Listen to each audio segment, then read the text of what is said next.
Yang pertama, halal bihalal, semua kader Nasdem, mulai dari DPRT, DPC, dan DPD, serta para caleg yang telah berjuang di pemilu 2024 lalu. Kedua, kita berembuk dengan seluruh kader Partai Nasdem, kira-kira siapa nanti yang akan kita usung sebagai calon wali kota dan atau wakil wali kota.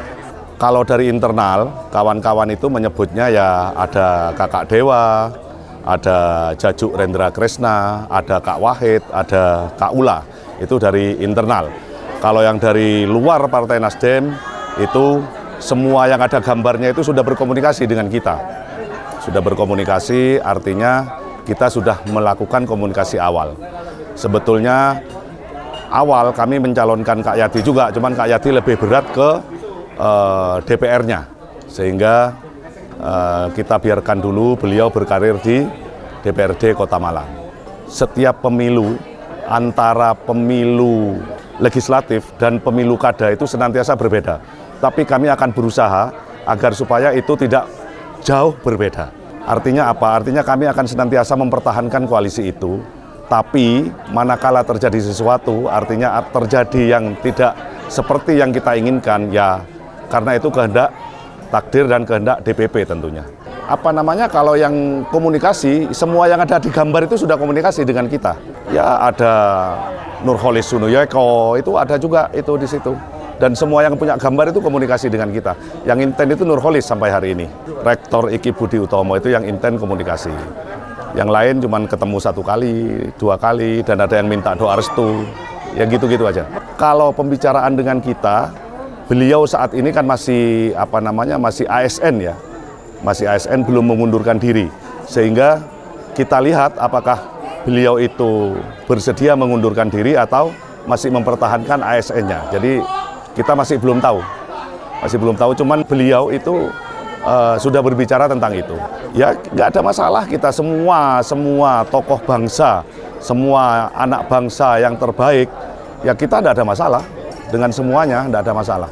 Kami sudah melakukan komunikasi dengan semua partai, nggak cuma dengan PDI Perjuangan. Dengan semua partai kami berkomunikasi. Hal itu kita lakukan untuk memilih putra-putri terbaik bangsa, untuk memimpin Kota Malang, untuk kemajuan Kota Malang. Yang penting, apapun yang dilakukan oleh Partai Nasdem, yang terbaik untuk Kota Malang dan yang terbaik untuk Indonesia dan Partai Nasdem sendiri tentunya. Tapi yang jelas, fraksi gabungan fraksi yang ada di DPRD saat ini, insya Allah itu tetap utuh sampai pemilu kada 2024 yang akan datang. Entah yang diusung siapa. Alhamdulillah, kalau untuk koalisi Amin, sebenarnya kalau dari suhu nasional kan sebenarnya sudah selesai ya. Cuman untuk di koalisi Amin di Kota Malang, karena kita alhamdulillah kemarin kita sudah berjuang di Pileg dan Pilpres dan kita diundang di halal bihalal Partai Nasdem, kita hadir dan kita saling memaafkan karena pertemuan kita kan kemarin misalnya ada kesalahan, ada kekhilafan saat koalisi di 2024 kemarin, baik di Pilpres maupun Pileg. Maka hari ini kita saling memaafkan, saling mendoakan, dan insya Allah kita lanjutkan silaturahim ke depan. Di PKS kita ada beberapa tahapan kita penjaringan, dan sekarang sudah mulai penyaringan. Kalau untuk penjaringan, kita dari semua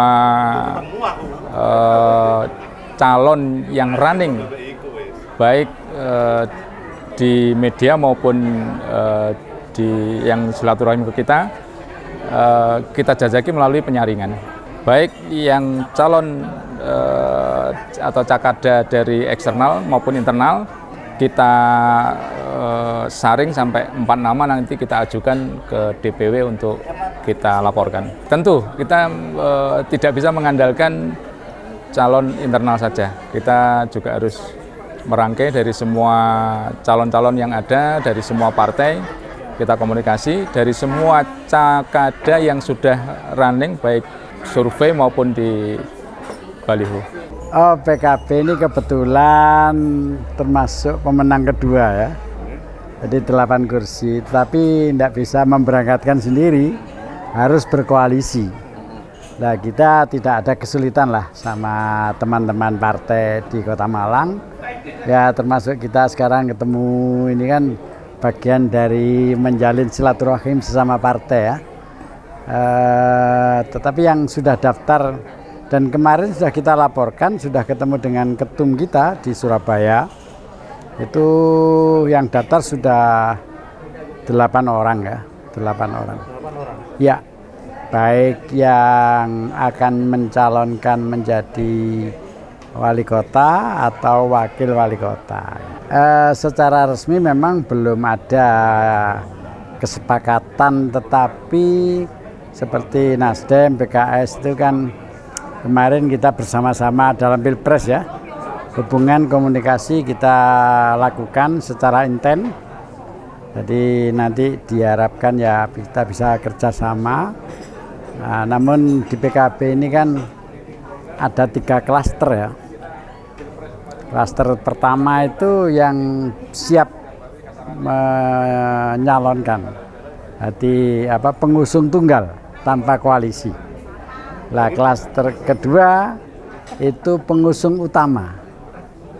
Seperti Kota Malang ini pengusung utama, Kabupaten Malang ini pengusung tunggal, Batu pengusung tunggal. Nah, khusus Kota Malang ini pengusung utama. Sehingga kalau kita berkoalisi, kita harapkan PKB menjadi pengusung utama. Artinya sesuai dengan juklak yang ada itu untuk koalisi, tentunya karena kita partai besar, kita akan menjadi pengusung utama. Kemarin semua daftar, kita membuka pendaftaran itu karena memang mekanisme dan kita tidak ada diskriminatif. Bahkan dari partai apa saja itu ada yang daftar ke PKB. Ya, saya tidak menyebutkan satu persatu partai, yang jelas tidak hanya dari PKB yang daftar. Itu sudah terdaftar dan kemarin sudah kita perkenalkan dengan ketum di Surabaya, sudah sempat bersilaturahim dengan ketum. Jadi siapapun termasuk Pak Anton sama kita perlakukan dengan pendaftar-pendaftar yang lain, itu kita perlakukan sama lah. Tetapi pada akhirnya itu nanti endingnya ada di DPP karena mekanisme penentuan rekom itu DPP. Jadi kita hanya berkewajiban menyaring, menjaring ya. Nanti kita sampaikan kepada DPP, bahkan kita terbanyak di Kota Malang. Jadi kita buka. Sebetulnya ya hari ini sudah tahap pertama sampai tanggal 7 itu. Tahap pertama pendaftaran. Kita kemarin kita pakai 2 tahap itu dalam rangka mengantisipasi kalau tahap pertama kok tidak ada yang daftar, ternyata begitu kita buka sudah 8 orang. Nasdem, Nasdem, Nasdem, cipta demokrasi yang adil, membangun negeri dengan Bhinneka Tunggal Ika.